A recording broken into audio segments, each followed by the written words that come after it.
भाग एक। दिल्ली का नाम किसने नहीं सुना होगा। दिल वालों की दिल्ली, लेकिन क्या ये सभी दिलवाले पैसे वाले भी होते हैं? जिसका जवाब है नहीं। दिल्ली में अमीर और गरीब दोनों ही तरह के लोग मिलते हैं। अब हमारी इस कहानी के हीरो अर्जुन शर्मा को ही देख लीजिए। दिल्ली यूनिवर्सिटी के बिजनेस डिपार्टमेंट का टॉपर, जिसकी हाइट 6 फुट 1 इंच है और चेहरा तो इतना हैंडसम अगर कोई लड़की एक बार देख ले भूल ही ना पाए। काले बाल, भूरी आंखें, हल्का सांवला रंग उसके गठीले शरीर पर चार चांद लगा रहे हैं। कमी है तो सिर्फ पैसे की, जिसके लिए अर्जुन को अपनी यूनिवर्सिटी के पास ही एक किराना स्टोर में सेल्स बॉय की तरह काम करना पड़ता है। लेकिन अर्जुन एक बहुत ही खुशमिजाज लड़का है। वह इन सब चीजों को छोटा नहीं मानता। उसका मानना तो ये है कि अगर वो पूरी मेहनत करके काम करेगा और पढ़ाई करेगा तो उसके अच्छे दिन अब दूर नहीं। अर्जुन की पिछले 2 साल से एक गर्लफ्रेंड भी है, जिसके खर्चे निकालने के लिए ही अर्जुन अक्सर डिलीवरी का काम भी करता है। उसका नाम मानसी है, मानसी कुकरेजा। वह दिल्ली यूनिवर्सिटी में ही फैशन डिपार्टमेंट की ब्यूटी क्वीन के नाम से फेमस है। अर्जुन की जिंदगी में खुश होने के लिए चुनिंदा चीजें ही थी, इसलिए वो मानसी को ही अपनी पूरी जिंदगी मान चुका है। अपने दोस्तों के बाद वो केवल मानसी पर ही पूरा भरोसा करता है। आज 15 सितंबर है। दिल्ली यूनिवर्सिटी के पास ही छोटी सी गली में एक पुराने से कमरे के बेड पर अर्जुन सुकून से सो रहा था, लेकिन अचानक से उसका अलार्म बजता है। अर्जुन उठकर जैसे ही टाइम देखता है, उसकी सारी नींद पल भर में गायब हो गई और वह चौंककर बोला, हे भगवान, मैं तो बहुत लेट हो गया हूँ। अर्जुन हड़बड़ाकर उठा और जल्दी जल्दी तैयार होने लगा। फिर धड़ाम से दरवाजा बंद करके कॉलेज की तरफ दौड़ा। आज अर्जुन ने एक नीली शर्ट और नई सफेद पैंट पहनी थी। ऐसा इसलिए क्योंकि आज अर्जुन की अपनी गर्लफ्रेंड मानसी के साथ सेकेंड रिलेशनशिप एनिवर्सरी है, और जिसकी वजह से आज के दिन वो हर नॉर्मल दिन के मुकाबले ज्यादा अच्छा दिखना चाहता है। उसने आज मानसी को देने के लिए एक गोल्डन कलर की सुंदर सी हेयर क्लिप भी खरीदी है। जब तक अर्जुन यूनिवर्सिटी के गेट तक पहुंचा, वह पसीने से पूरा भीग चुका था और हांफ रहा था। कुछ देर खुद को शांत करने के बाद उसने इधर उधर नजर दौड़ाई, लेकिन उसे मानसी कहीं नहीं दिखी। उसने सोचा, क्या मैं कुछ ज्यादा ही लेट हो गया हूँ? मानसी ने तो यहीं मिलने को कहा था। एक बार कॉल करके देखता हूँ। अर्जुन मानसी को कॉल करता है, लेकिन रिंग जाने के बावजूद मानसी कॉल नहीं उठती। अर्जुन ने सोचा, कहीं मानसी नाराज तो नहीं हो गई, क्योंकि मैं एनिवर्सरी के दिन सुबह जल्दी उठकर उससे मिलने भी नहीं आ पाया। यही सोचते हुए अर्जुन बहुत उदास हो गया। अचानक पीछे से उसे एक आवाज सुनाई दी, ओए पागल, यहाँ खड़ा खड़ा क्या कर रहा है? जल्दी अंदर चल। अर्जुन ने जैसे ही पीछे मुड़कर देखा, उसका दोस्त रवि महाजन उसी की ओर आ रहा था। रवि एक 5 फुट 8 इंच का दुबला पतला लेकिन मन का साफ सांवले रंग का एक गरीब लड़का है। वह भी कॉलेज स्कॉलरशिप अमाउंट के कारण ही आ पाता है। अर्जुन उसे देखकर बहुत खुश हुआ, लेकिन इससे पहले कि अर्जुन कुछ कहता, रवि ने उसकी बाजू पकड़ी और उसे कॉलेज गेट की तरफ खींचने लगा। हल्का चौंककर और हंसते हुए अर्जुन ने कहा, अरे अरे, क्या बात है मेरे हुसैन बोल्ट, इतनी भी क्या जल्दी है? थोड़ा आराम से चल। रवि नकली हल्के गुस्से से बोला, अगर अभी हम धीरे चले ना तो इस सेमेस्टर में चलने लायक ही नहीं बचेंगे। आज प्रोफेसर मलिक हमारी पहली क्लास लेंगे और अटेंडेंस भी वही लेने वाले हैं। अर्जुन को अचानक से जैसे कुछ याद आया, अरे हाँ, पिछले हफ्ते ही तो नोटिस लगा था कि इस हफ्ते से प्रोफेसर मलिक की क्लासेस फिर से शुरू होने वाली हैं। मेरे भाई थोड़ और तेज भाग, वरना टाइम पर नहीं पहुंचेंगे। दोनों दोस्त क्लासरूम की ओर तेज दौड़ते हैं, लेकिन जैसे ही क्लासरूम वाले कॉरिडोर में पहुंचे उन्हें दिखाई दिया कि दूसरी तरफ से प्रोफेसर मलिक एक स्टूडेंट से कुछ बातें करते हुए क्लासरूम की ओर ही बढ़ रहे हैं। दोनों अपनी पूरी ताकत से दौड़ते हुए फटाफट क्लास में एंट्री लेते हैं और जल्दी से जाकर अपनी पीछे वाली सीट पर बैठ जाते हैं, जहां पहले से ही उनका दूसरा दोस्त मोहित वर्मा बैठा है और उन दोनों को देखकर हंस रहा है।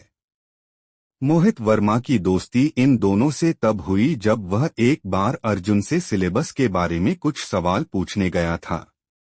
बातों बातों में दोस्ती इतनी पक्की हो गई कि अब कॉलेज में तीनों लगभग साथ ही होते हैं। मोहित एक 6 फुट 2 इंच का गोरा और गठीले मजबूत शरीर वाला बेहद आकर्षक लड़का है। वह जूडो कराटे में गोल्ड मेडलिस्ट रह चुका है, लेकिन बाद में घुटने की चोट के चलते उसे वो अब छोड़कर बिजनेस की दुनिया में उतरना पड़ा। चलिए ये सब तो बाद की बातें हैं। जैसे ही अर्जुन और रवि सीट पर बैठे, मोहित हमेशा की तरह रवि को छेड़ते हुए बोला, और मेरे चिलगोजे, आज तू भी लेट आया है, लगता है अर्जुन की बुरी संगत का शिकार हो गया है। ये बोलकर वो हंसने लगा। अर्जुन ने तो सिर्फ मुस्कुराकर अपना सिर हिलाया, लेकिन रवि कुछ बोलता उससे पहले ही प्रोफेसर क्लासरूम में एंट्री लेते हैं। नॉर्मल ग्रीटिंग्स के बाद उन्होंने पढ़ाना शुरू किया और क्लास खत्म होने से पहले एक अनाउंसमेंट करते हुए बोले, सभी स्टूडेंट्स ध्यान से सुनो, अगले महीने तुम्हारे जो एग्जाम्स कंडक्ट किए जाएंगे उनके आधार पर ही इस सेमेस्टर की scholarship and project group list बनेगी, तो सब इस महीने पढ़ाए जाने वाले सारे टॉपिक्स पर पूरा ध्यान दें और कोई भी स्टूडेंट अब्सेंट ना हो, खास करके मेरी क्लास में। और तुम त्रिमूर्ति अर्जुन, रवि और मोहित, तुम तीनों भले ही पढ़ाई में अच्छे हो, लेकिन तुम लोगों की अटेंडेंस बहुत खराब है, तो मेरी बातों को इग्नोर मत करना, वरना मुझसे बुरा कोई नहीं होगा। सारी क्लास यह सब सुनकर धीरे धीरे हंसने लगी और अर्जुन, रवि और मोहित ने शर्मिंदा होकर बस अपनी गर्दन हाँ में हिलाई। क्लास खत्म होते ही जब अर्जुन मानसी को ढूंढने बाहर जाने लगता, तभी रवि और मोहित दोनों बाहें फैलाकर उसका रास्ता रोक लेते हैं और रवि कहता है, कहाँ चले महाराज? आज हमें स्टेटिस्टिक्स समझने का वादा किया था तुमने। मोहित भी कहता है, हाँ चलो लाइब्रेरी, वहीं बैठकर पढ़ेंगे। अगर स्कॉलरशिप हाथ से गई तो मेरा तो कुछ नहीं बिगड़ने वाला, लेकिन तुम दोनों का क्या होगा? और वैसे भी अगर तुम लोग चले गए तो मैं भी क्या भी करूंगा इस कॉलेज में आकर। दरअसल बात ऐसी है कि मोहित वर्मा फैमिली का सबसे छोटा बेटा है। उसे कॉलेज फीस भरने के लिए स्कॉलरशिप फंड की जरूरत नहीं पड़ती, क्योंकि उसका परिवार टेक्सटाइल इंडस्ट्री में काफी फेमस है, तो पैसों की कोई कमी नहीं है। अर्जुन को कुछ बोलने का मौका न देते हुए दोनों दोस्त मिलकर उसे लाइब्रेरी की तरफ खींच कर ले गए। पढ़ते पढ़ते उन तीनों को समय का ध्यान ही नहीं रहा। 3 घंटे बाद मोहित खिसियाते हुए बच्चों जैसी आवाज बनाकर बोला, दोस्तों यार लंच का टाइम हो गया है, तो चलो पहले कुछ खाकर आते हैं, मुझे बहुत भूख लगी है।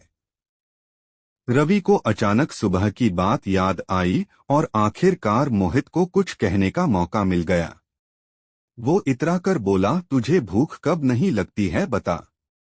मोहित ने भी हंसकर कहा, अब जब मेरे पास इतना मजबूत और तगड़ा शरीर है तो इसे पोषण की जरूरत तो पड़ेगी ही ना, लेकिन कोई बात नहीं, तुम नहीं समझ पाओगे। रवि ने फिर से मुंह फूला लिया। ऐसे ही तीनों दोस्त हंसी मजाक करते हुए कैंटीन की तरफ निकल पड़े। वो बीच रास्ते में ही थे कि मोहित को अपने घर से कॉल आया और वो रवि और अर्जुन को आगे चलने का बोलकर कॉल लेने बाहर की ओर चला गया। रवि और अर्जुन भी अपनी ही धुन में मस्त कैंटीन की ओर चल दिए।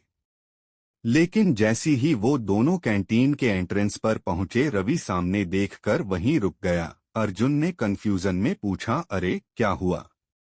चल, लेकिन जैसे ही अर्जुन ने रवि की नजरों का पीछा करते हुए सामने देखा, उसके पैर वहीं जम गए। उसे ऐसा लगा जैसे उसके पैरों के नीचे से जमीन खिसक गई हो।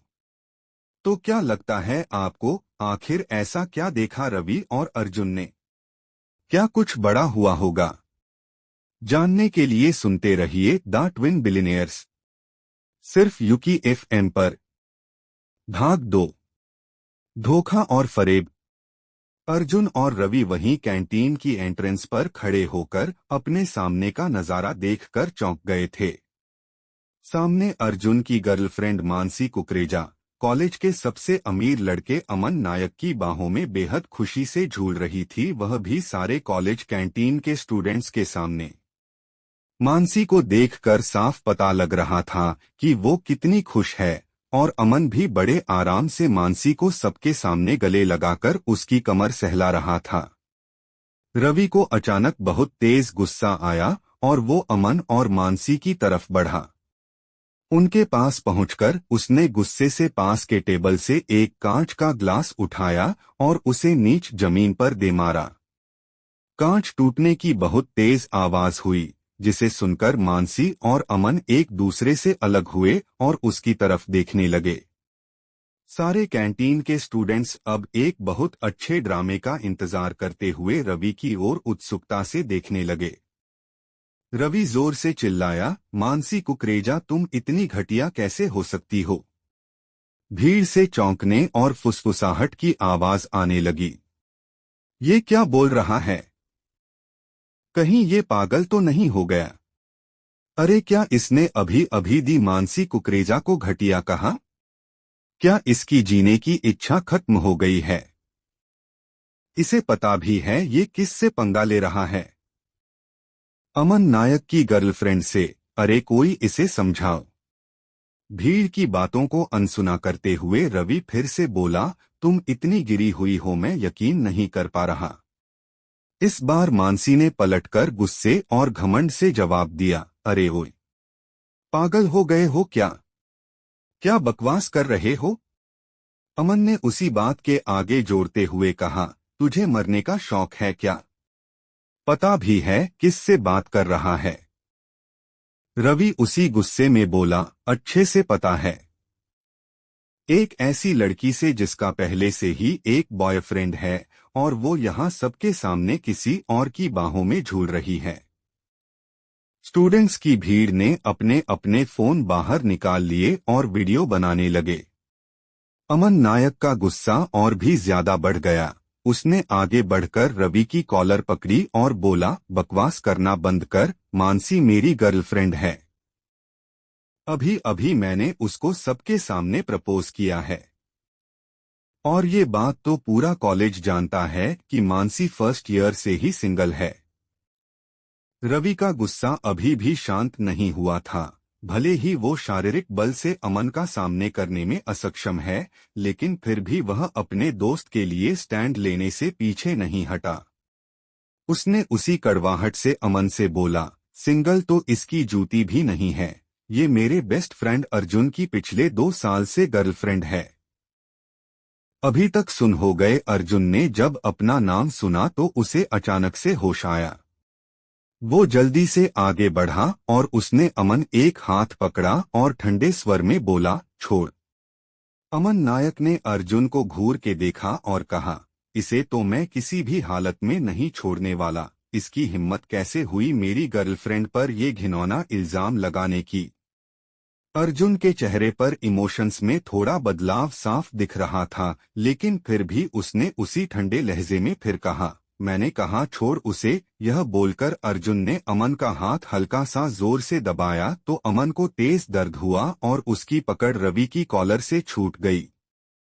इससे पहले कि कोई कुछ बोलता, अर्जुन ने रवि को वहां से थोड़ा अलग किया और खुद अमन के सामने खड़ा हो गया। फिर वो बोला, झूठ क्या बोला है मेरे दोस्त ने?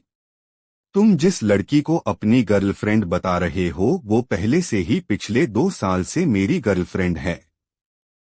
अमन और जोर से बोला, झूठ बोलना बंद करो।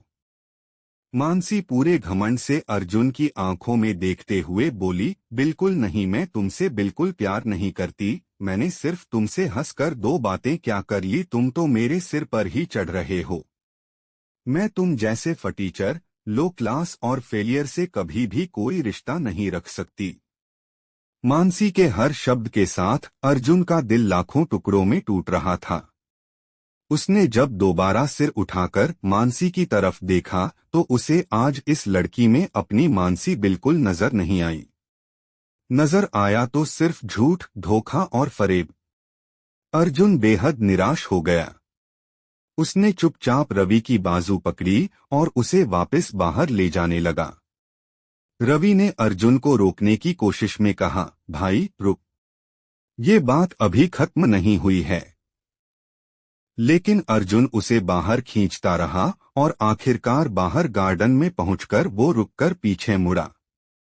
रवि कुछ बोले उससे पहले ही उसने वहां रखी बेंच से अपना बैग उठाया जो उसने अंदर जाने से पहले रवि और मोहित के साथ यहां रखा था ताकि वो ये सीट रिजर्व करके यहां आकर खा सकें। उसने हल्की सी आवाज में रवि से कहा, मैं घर जा रहा हूं, मेरी चिंता मत करना, मैं तुमसे कल मिलता हूं। मोहित को यह सब मत बताना, वो फिर से झगड़ा करेगा जो उसकी इमेज के लिए ठीक नहीं है। बाय। रवि को कुछ बोलने का मौका दिया बिना ही अर्जुन वहां से जल्दी से निकल गया। जब तक वो यूनिवर्सिटी गेट तक पहुंचा बाहर का मौसम काफी खराब हो गया। काले बादल आसमान में घिर गए और हल्की ठंडी तूफानी हवाएं चलना शुरू हो गई। अचानक से मौसम में यह तेज बदलाव देखकर भी अर्जुन का दिमाग कुछ सोच ही नहीं पा रहा था। वह तो बस निर्जीव प्राणी की तरह बिना किसी सोच और विचार की आगे बढ़ता जा रहा था। थोड़ी दूर चलने के बाद ही सामने मेन रोड थी। अर्जुन अंधाधुंध बस चले जा रहा था। उसे रोड पर लगी ट्रैफिक लाइट देखने की भी सुध नहीं थी और जैसे ही वो रोड के बीचों बीच पहुंचा उसकी दाईं ओर से एक बड़ा सा ट्रक आया और धड़ाम।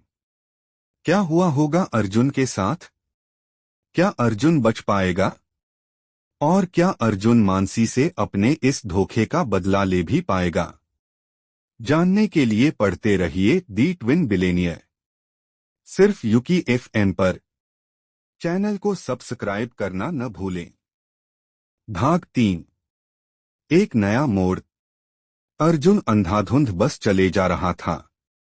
उसे रोड पर लगी ट्रैफिक लाइट देखने की भी सुध नहीं थी और जैसे ही वो रोड के बीचों बीच पहुंचा उसकी दाईं ओर से एक बड़ा सा ट्रक आया और धड़ाम। ट्रक सामने एक पोल से जाकर टकरा गया। अर्जुन को तेज आवाज के बाद जब होश आया तो उसने देखा कि एक 15 से 16 साल के लड़के ने उसे पीछे खींचकर उसकी जान बचाई, वरना ड्राइवर के गाड़ी मोड़ देने के बाद भी उसे कुछ चोट आना तो लाजमी था।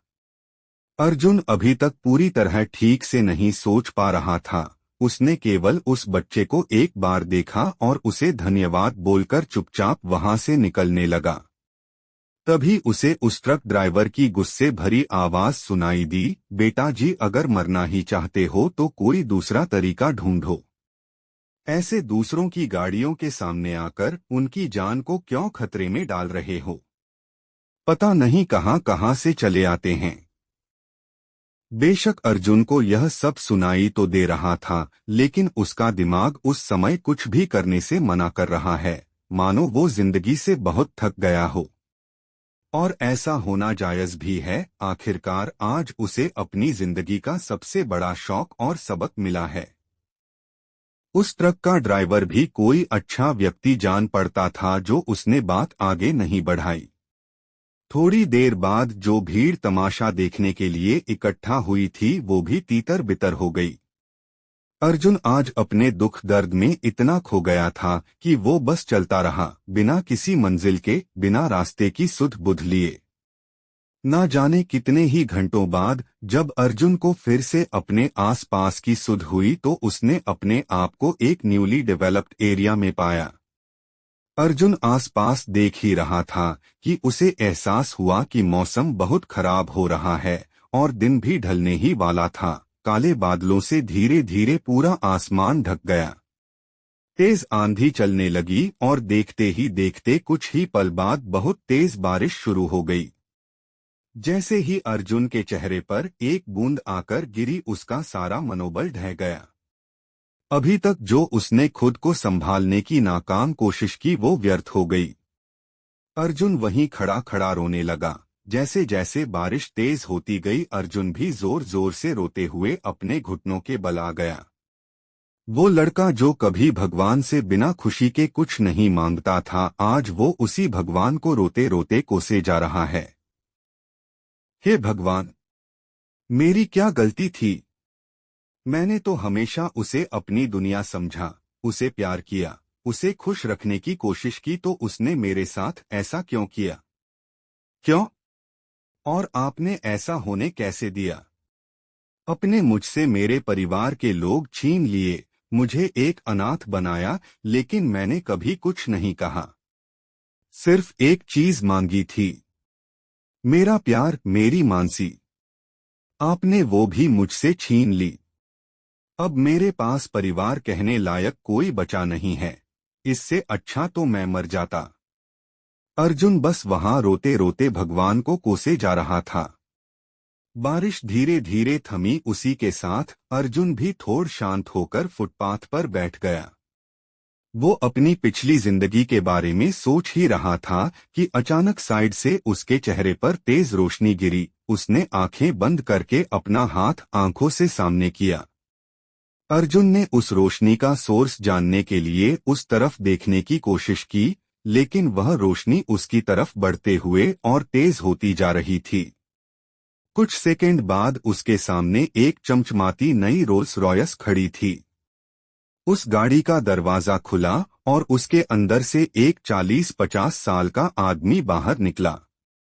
उसने एक बहुत ही महंगा और ब्रांडेड 3 पीस सूट पहना था। वो बड़ी ही शालीनता से झुका और उसने अर्जुन को ग्रीट किया। अर्जुन की ओर आते हुए उस आदमी ने कहा, रेयांश सर, आप यहाँ इस हालत में क्यों बैठे हैं? अर्जुन ने उस आदमी को बड़े गौर से देखा और उसे लगा कि यह कोई बड़ा और अमीर आदमी है। उसने जब उसे किसी और नाम से पुकारते सुना तो अर्जुन को लगा कि उस आदमी को कोई गलत फहमी हो गई है। तो अर्जुन ने तुरंत कहा, आप कौन हैं? मैं आपको नहीं जानता। मुझे लगता है आपको कोई गलत फहमी हुई है। मैं वो नहीं हूं जो आप मुझे समझ रहे हैं।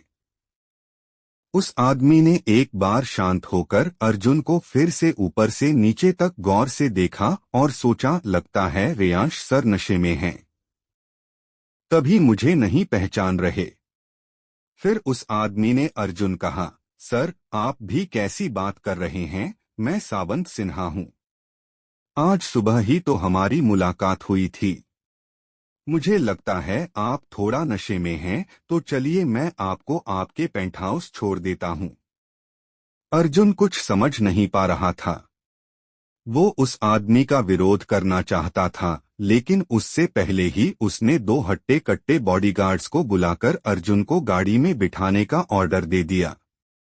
अर्जुन के दिमाग की घंटी बजी, उसे लगा कुछ तो गड़बड़ है।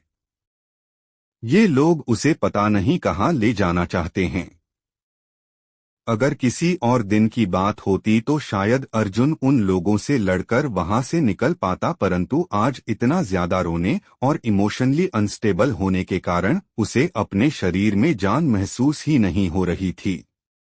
तो उसने सोचा कि अभी उन लोगों के साथ चलने में कोई बुराई नहीं है, बाद में अगर उसे कोई गड़बड़ लगी तो वह जैसे तैसे करके भाग निकलेगा।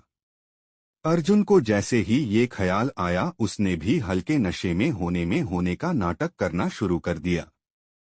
उन 2 बॉडीगार्ड ने मिलकर अर्जुन को सहारा दिया और उसे गाड़ी की पिछली सीट पर ध्यान से बैठा दिया। फिर वो आदमी अर्जुन के साथ उसके साइड में आ बैठा और गाड़ी ने रफ्तार पकड़ना शुरू किया। अर्जुन को कोई अंदाजा नहीं था कि आज का दिन उसके लिए दर्द और मुसीबतों से भरा है, या एक ऊपर नीचे होते झूले जैसा जिसमें उसका रोल सिर्फ साइड में बैठकर सामने देखने का है। तो दोस्तों, क्या लगता है आपको, क्या अर्जुन कोई मुसीबत में फंस गया है, या आज उसकी जिंदगी कोई और मोड़ लेने वाली थी? जानने के लिए सुनते रहिए द ट्विन बिलेनियर। चैनल को सब्सक्राइब जरूर कर ले। भाग 4। अर्जुन को जैसे ही ये ख्याल आया, उसने भी हल्के नशे में होने का नाटक करना शुरू कर दिया। उन दो बॉडीगार्ड ने मिलकर अर्जुन को सहारा दिया और उसे गाड़ी की पिछली सीट पर ध्यान से बैठा दिया। फिर वो आदमी अर्जुन के साथ उसके साइड में आ बैठा और गाड़ी ने रफ्तार पकड़ना शुरू किया। वो एक मॉडर्न और लग्जरी कार थी, इसी कारण उसके अंदर लाइटिंग और व्यू काफी अच्छा था।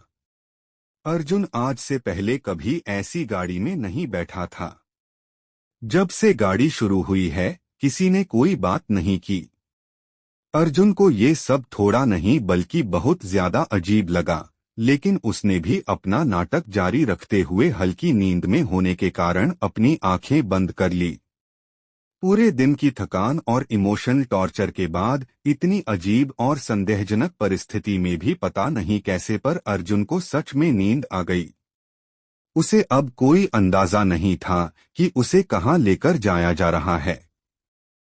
लेकिन केवल 20 मिनट बाद ही गाड़ी एक आलीशान बिल्डिंग के सामने आकर रुकी। मिस्टर सिन्हा ने जब अर्जुन यानी जो उसके हिसाब से रेयांश सर है, उसकी तरफ देखा तो अर्जुन को सोते पाया। उन्होंने थोड़ा हिचकते हुए अर्जुन के कंधे पर हाथ रखा और उसे थोड़ा सा हिलाया, लेकिन कोई फायदा नहीं। आज अर्जुन बेहद गहरी नींद में था। शायद ऐसा इसलिए भी हो सकता है कि अर्जुन को अब अपनी जिंदगी में कुछ खोने का डर नहीं रह गया था, अपनी जान का भी नहीं। मिस्टर सिन्हा ने एक बार फिर अर्जुन को जोर से हिलाया। इस बार अर्जुन को होश आया। उसने कंफ्यूजन मिस्टर सिन्हा की तरह देखा और कहा, क्या बात है, गाड़ी क्यों रोक दी? क्या हम पहुंच गए जहां तुम मुझे लाना चाहते थे? मिस्टर सिन्हा को थोड़ा अजीब लगा, लेकिन फिर उन्होंने एक स्माइल के साथ कहा, जी हम पहुंच गए हैं। अर्जुन ने बाहर की तरफ देखा कि उसकी आंखें फटी की फटी रह गई। सामने एक लगभग 30 मंजिला इमारत थी जो बहुत ही ज्यादा चमक रही थी। उस बिल्डिंग का लुक और लाइटिंग दोनों ही बेहद लाजवाब थे। अब अर्जुन को भी डर लगने लगा कि अगर वह अंदर चला गया तो इस आलीशान लिविंग प्लेस का किराया कैसा चुका पाएगा। उसने झूठी हंसी के साथ मिस्टर सिन्हा को देखा, बोला, ठीक है फिर मैं चलता हूं। मुझे यह तक लेकर आने के लिए आपका धन्यवाद। मिस्टर सिन्हा चौंक पड़े। रेयांश सिंह राठौर, जो किसी को अपने सामने कुछ नहीं समझते, वे उनका शुक्रिया कर रहे हैं। अब तो उन्हें पक्का यकीन हो गया था कि वे नशे में हैं। उन्होंने केवल अपना सिर हिलाया और अपने बॉडीगार्ड को इशारा किया। एक बॉडीगार्ड सामने आया और अर्जुन को सहारा देते हुए एंट्रेंस की तरफ ले जाने लगा। लेकिन अर्जुन इस असमंजस में फंस गया कि अब वो इस हट्टे कट्टे गार्ड को कैसे रोके। फिर भी उसने कोशिश करते हुए कहा, मैं खुद जा सकता हूं, आप जाइए। लेकिन वो बॉडीगार्ड टस से मस नहीं हुआ। जब अर्जुन और वो बॉडीगार्ड लॉबी में पहुंचे तब तक अर्जुन का सिर सच में घूमने लगा था। ये बिल्डिंग तो बाहर से ज्यादा अंदर से लग्जरियस है, यही सोचकर उसके और भी पसीने छूटने लगे, लेकिन फिर भी वह कुछ नहीं बोला। उसे डर तो था, लेकिन अब उसे उत्सुकता भी थी कि अब आगे क्या होगा। वह बॉडीगार्ड अर्जुन तो रिसेप्शन की तरफ ले जाने लगा, तभी पीछे से एक कॉन्फिडेंट आवाज सुनाई दी, रुको।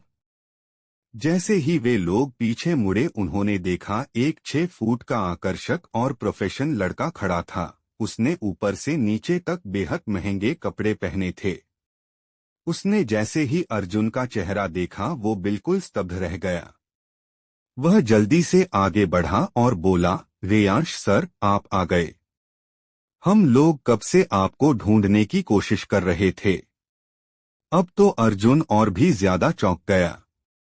मिस्टर सिन्हा तक तो ठीक था, लेकिन ऐसा किसे हो सकता है कि यहाँ सभी लोग उसे रेयांश ही समझ रहे थे, जबकि वो तो इन लोगों से पहले कभी मिला भी नहीं था। उसने अपने सामने खड़े उस शख्स से पूछा, आप? सामने वाला लड़का बहुत चौंक गया। उसने सोचा ये छोटे महाराज जो अपने परिवार के अलावा किसी को इज्जत नहीं देते आज मुझे आप कह रहे हैं। चक्कर क्या है? उसने ध्यान से अर्जुन को नीचे से ऊपर देखा, फिर गौर से उसका चेहरा दोबारा देखा। फिर एक गहरी सांस लेते हुए बोला, सर मैं मयंक अग्रवाल, आपका सेक्रेटरी। आप नशे में हैं क्या? मुझे नहीं पहचान रहे? अर्जुन ने कुछ नहीं कहा। अब वह चौकन्ना हो गया था। उसे लगा यहाँ कुछ तो गड़बड़ चल रही है, जल्दी से था से निकल जाना ही अच्छा है। उसने मयंक की तरफ देखा और कहा, वॉशरूम किस तरफ है? मयंक को लगा उसके रेयांश सर सच में नशे में हैं, क्योंकि वे तो कभी पब्लिक वॉशरूम उसे करते ही नहीं। लेकिन फिर भी वो अर्जुन को वॉशरूम की तरफ ले गया। उससे पहले उसने पहले ही मिस्टर सिन्हा के बॉडीगार्ड को थैंक यू बोलकर जाने को कह दिया। अर्जुन वॉशरूम के रास्ते में यही सोच रहा था कि वो यहाँ से निकले कैसे। अर्जुन ने बहाना बनाकर अपने उस सेक्रेटरी को खुद से दूर भेजने का सोचा, लेकिन उससे पहले कि वह कुछ कहता, मयंक का फोन बजने लगा। मयंक ने एक बार अर्जुन की तरफ देखा, फिर उसे बोला, सर सामने ही वॉशरूम है, आप चलकर मुझे ये कॉल अटेंड करना पड़ेगा।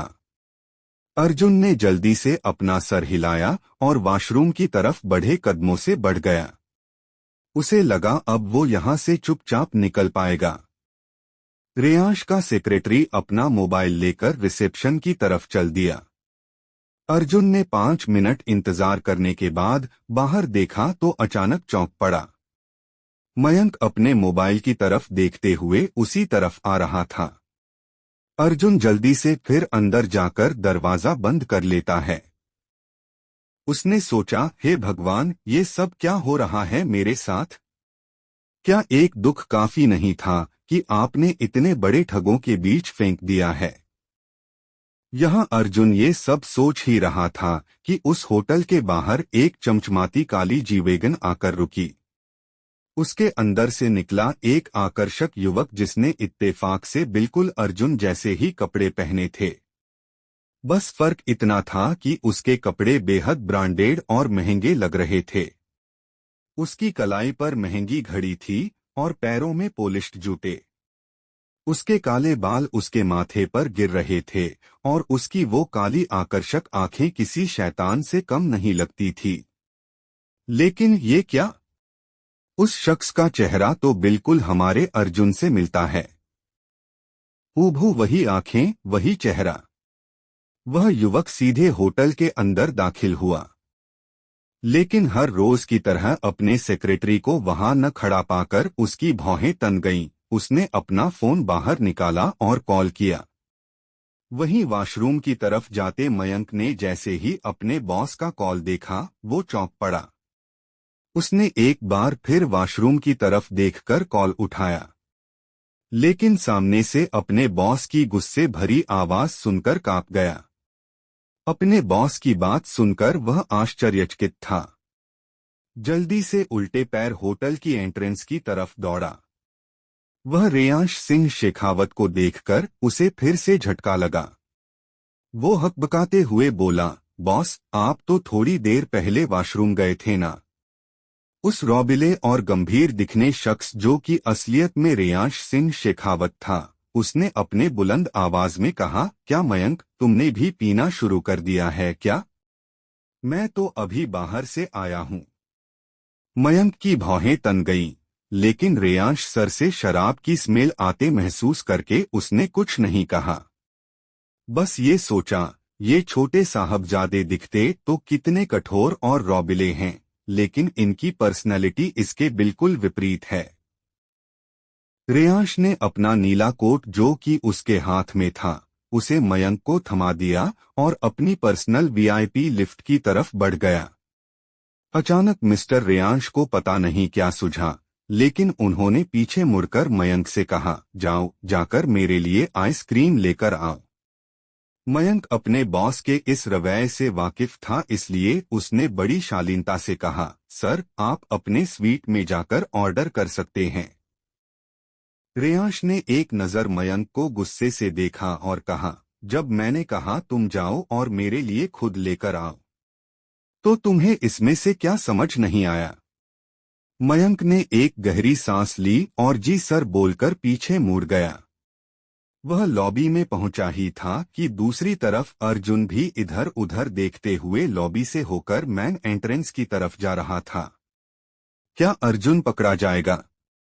और कैसे अर्जुन और रेयांश सिंह शेखावत की शक्ल एकदम एक जैसी है? जानने के लिए सुनते रहिए यूकी FM पर द ट्विन बिलियनेयर्स। चैनल को सब्सक्राइब कर लें। भाग 5। मुलाकात। भाग्य से मयंक ने अर्जुन को नहीं देखा और वो दूसरी तरफ मुड़ गया। अर्जुन भी जल्दी से उस होटल से बाहर निकला। वह इधर उधर देखकर थोड़ी दूर जाकर खड़ा हो गया।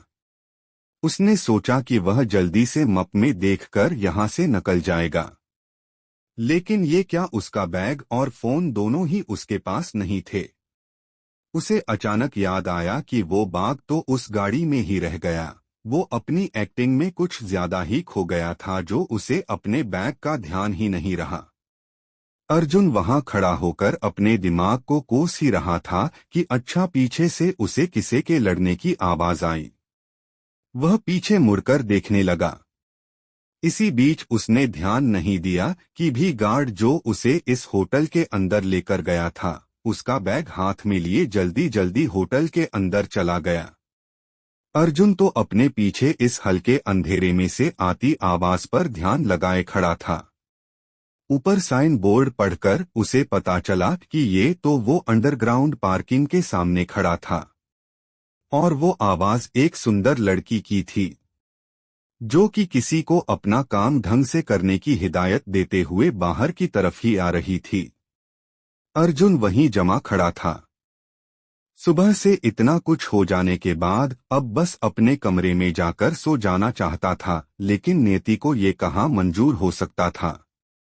सामने से जो लड़की चली आ रही थी, उसने जैसे ही अर्जुन को देखा वह चहकते हुए उसके पास आकर उसकी बाहों से लिपट गई। अर्जुन अपने साथ अचानक ऐसा होते देख सकपका गया और उसने उस लड़की को खुद से दूर धकेल दिया। वो लड़की ऐसे धकेल दिए जाने के कारण गिरते गिरते बची।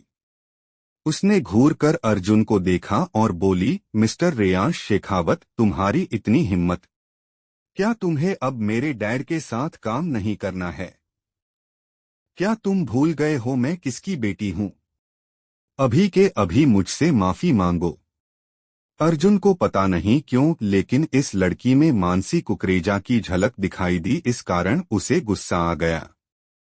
उसने भी तुनक कर कहा, अरे जाओ, बहुत देखी तुम्हारे जैसी पापा की परियां। अपनी भलाई चाहती हो तो मुझसे दूर रहो, समझी? वह लड़की चौंक पड़ी। रेयांश ने आज तक उससे कभी इतनी कठोर और ठंडी टोन में बात नहीं की। इस लड़की का नाम वान्या दीक्षित है। इसके पिता अभिनव दीक्षित की मुंबई और दिल्ली दोनों जगह टेक्सटाइल की बड़ी बड़ी ब्रांचेस हैं और आने वाले समय में और भी ब्रांचेस खोलने की योजनाएं हैं। फिलहाल में इनका बिजनेस काफी ऊपर आ गया है और शायद इसी बात का घमंड वान्या के सर चढ़कर बोल रहा है। आजकल वो किसी को भी अपने बराबर का नहीं मानती थी। हालांकि उसे पता है कि शेखावत एंड सन्स इस पूरे देश में सबसे बड़ी कंपनी है, लेकिन हाल ही में कुछ कारणों के चलते उनके शेयर्स में भारी गिरावट आई है। पुरानी पीढ़ी के लोग ये अच्छे से जानते हैं कि शेखावत ग्रुप की जड़ें इतनी मजबूत हैं कि वे ऐसे आंधी तूफान से नहीं हिलने वाले, लेकिन शायद नई पीढ़ी के लोगों को इसकी पूरी जानकारी नहीं है। इसलिए वान्या हमेशा अपनी मर्जी से रेयांश से चिपकती रहती है और रेयांश बस उसे अपनी धुन में जीने देता है। उसे कोई फर्क नहीं पड़ता कि कोई उसके या कंपनी के बारे में क्या सोचता है। वो एक मस्त मौला किस्म का लड़का है। काम भी उतना ही करता ही जिससे उसकी नॉर्मल लाइफ इफेक्ट ना हो। लेकिन हमारा अर्जुन इसके बिल्कुल विपरीत मेहनत और स्मार्ट वर्क की बैलेंस्ड मिक्सचर को बेहतर मानता है।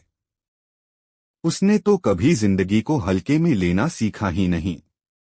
वो न ही अपनी और ना ही अपने दोस्तों की बेइज्जती बर्दाश्त करता है। अब जब वान्या अपनी फटी आंखों से रेयांश को देख रही थी तो उसे एहसास हुआ कि आज रेयांश कुछ अलग लग रहा था, एकदम रूड और सीरियस टाइप। तो उसने अपना मुंह बंद कर लिया। अर्जुन मुड़कर वहां से जाने ही वाला था कि सामने ही उसे अमन नायक दिखा। अर्जुन उसे यहां देखकर चौंक गया। इसी के साथ उसे बेहद गुस्सा भी आ रहा था। दोपहर से शाम तक जो भी अर्जुन के साथ हो रहा है उसका कारण ये अमन और वो मानसी ही तो हैं। कैंटीन में तो अर्जुन का दिमाग सुन्न हो गया था, लेकिन अब जब वो इस बारे में सोच रहा था तो उसे बेहद गुस्सा आ रहा था। रवि ने सही कहा था, ये बात अभी तक खत्म नहीं हुई है। अर्जुन ने अपनी पर्सनैलिटी के विपरीत जाकर अमन का पीछा किया, वो कि उसी होटल के अंदर चला गया। अर्जुन उसे दो घुसे मारकर पूछना चाहता था कि उन लोगों ने उसके साथ ऐसा क्यों किया। अमन सीधे रिसेप्शन की तरफ बढ़ा। अर्जुन भी उसके पीछे पीछे उसी ओर जाने लगा, लेकिन उसकी बदनसीबी की उसी समय मयंक हाथ में आइसक्रीम का बड़ा डब्बा लेकर दूसरी ओर से गुजर रहा था। उसने अर्जुन को देख लिया। उसे इस बात इतना आश्चर्य नहीं हुआ। उसे तो अब भी यही लग रहा था कि रेयांश नशे में है। उस चुपचाप उसकी तरफ आया और उसकी बाजू पकड़कर उसे वीआईपी लिफ्ट की तरफ ले जाने लगा। तभी अर्जुन को अपने गुस्से से होश आया। वो खुद को मन ही मन कोसने लगा। कैसे उसने अपने ही पैरों पर कुल्हाड़ी मारी है। अमन से बदला लेने के तो आगे तो और मौके मिल सकते थे। अब यह सब अर्जुन की बर्दाश्त के बाहर जा रहा था। उसने अपना हाथ झटक कर मयंक से दूर कर लिया। तब तक वो दोनों लिफ्ट में थे। मयंक ने जल्दी से बटन दबा दिया। अर्जुन ने उसे घूर कर देखा और गुस्से में कहा, क्या चाहते हो मुझसे? तुम लोग जो मुझे बता रहे हो मैं वो इंसान नहीं हूं। मयंक ने कंफ्यूजन से उसकी तरफ देखा। अर्जुन आगे बोला, मैं रेयांश नहीं हूं यार। मेरा नाम अर्जुन है। अर्जुन शर्मा। लेकिन मयंक पर मानो इस बात का कोई असर ही नहीं पड़ा। वो चुपचाप अर्जुन की और पीठ करके गेट खुलने का इंतजार करने लगा। अर्जुन को नहीं मालूम था कि रेयांश शेखावत ऐसी उल्टी सीधी ट्रिक्स बहुत बार खेल चुका है। जब भी उसे किसी काम से भागना होता है वह सारी बचकानी हरकतें करता है। लेकिन इससे पहले कि अर्जुन आगे कुछ कहता, वीआईपी लाइफ का दरवाजा सीधे रेयांश सिंह शेखावत के पर्सनल लक्सुरियस स्वीट में खुला। इस लिफ्ट में बटन दबाने से पहले एक कार्ड स्कैन करना होता है, जो कि सिर्फ रेयांश और मयंक के पास ही है। जैसे ही दरवाजा खुला, मयंक ने कहा, आइए सर, आराम से बैठकर बात करते हैं। अर्जुन को लगा शायद अब तो वो यहां से निकल पाएगा। वो शालीनता से लिफ्ट से बाहर निकल गया। लेकिन उसे अंदाजा नहीं था कि इसके साथ क्या होने वाला था। जैसे ही वो बाहर निकला, मयंक ने जल्दी से उसे वो आइसक्रीम का डब्बा थमाया और खुद जल्दी से वापस लिफ्ट में चला गया। इससे पहले कि अर्जुन को एहसास होता कि कुछ गलत है, लिफ्ट का दरवाजा बंद हो गया। वो बस वो डब्बा हाथ में लिए बेवकूफों की तरह वहां खड़ा रह गया। अर्जुन ने एक गहरी सांस ली और मुड़कर उस आलीशान फ्लैट को देखा। ऐसी जगहों पर रहना दो दूर उसने अभी काम भी नहीं किया। वो धीरे धीरे आगे बढ़ा और बिना किसी चीज को हाथ लगाए चुपचाप सोफे पर बैठ गया। इसे डर था कि कहीं वो यहाँ किसी चीज का नुकसान न कर दे, क्योंकि उसकी इतनी औकात नहीं थी कि वो इसका हर्जाना चुका पाए। वो बस वहां बैठा रहा, लेकिन अचानक उसे लगा जैसे उसके हाथ बहुत ठंडे हो गए थे। उसने नीचे देखा तो पाया वो डब्बा अभी भी उसके हाथ में था। उसने सोचा कि अगर वो इसे ऐसे ही छोड़ देगा तो आइसक्रीम पिघल जाएगी। और ऊपर से ये उसकी फेवरेट वनीला फ्लेवर है। वो उठा और आसपास देखने लगा। सामने ही उसे एक ओपन किचन दिख गया। वह उस तरफ चला गया। उस किचन को देखकर अर्जुन के दिमाग में सिर्फ एक ही बात आ रही थी कि यहाँ सब कुछ कितना लाजवाब है। उसने किचन से एक चम्मच उठाई और वापस वहीं आकर बैठ गया। उसने आइसक्रीम खाना शुरू ही किया था कि पीछे से आवाज आई, मयंक यहाँ क्यों बैठे हो? और मेरी आइसक्रीम कहाँ है? आवाज में कठोरता थी लेकिन मजाक भी। अर्जुन वहीं जम गया। उसे तो एहसास भी नहीं था कि यहाँ उसके अलावा कोई और भी है। उसने थोड़ा हिचकिचाते हुए पीछे मुड़कर देखा और जैसे ही वो पलटा उसकी आंखें फटी की फटी रह गई। सामने उसने जो देखा वो उसकी समझ के बाहर था। सामने से रेयांश उसकी तरफ बढ़ रहा था। रेयांश की नज़ारे अर्जुन की तरफ नहीं थी और वो सिर्फ एक टॉवेल तो में था। दूसरे टॉवेल से अपने बाल पोंछ रहा था। लेकिन जैसे ही उसने सर घुमाकर सामने देखा उसका मुंह खुला का खुला रह गया। अब दोनों हूबहू एक जैसे दिखने वाले लोग आमने सामने थे। दोनों को विश्वास ही नहीं हो रहा था कि ये सपना है या हकीकत। रेयांश ने हल्के से अपने कदम आगे बढ़ाए और वो अर्जुन के ठीक सामने जाकर खड़ा हो गया। दोनों बिना कुछ बोले बस हैरानी से एक दूसरे की तरफ देखे जा रहे थे। आगे क्या होगा? क्या अर्जुन और रेयांश का कोई रिश्ता है या ये बस एक नियति का संयोग है?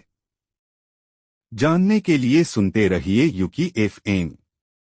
सब्सक्राइब करना न भूले।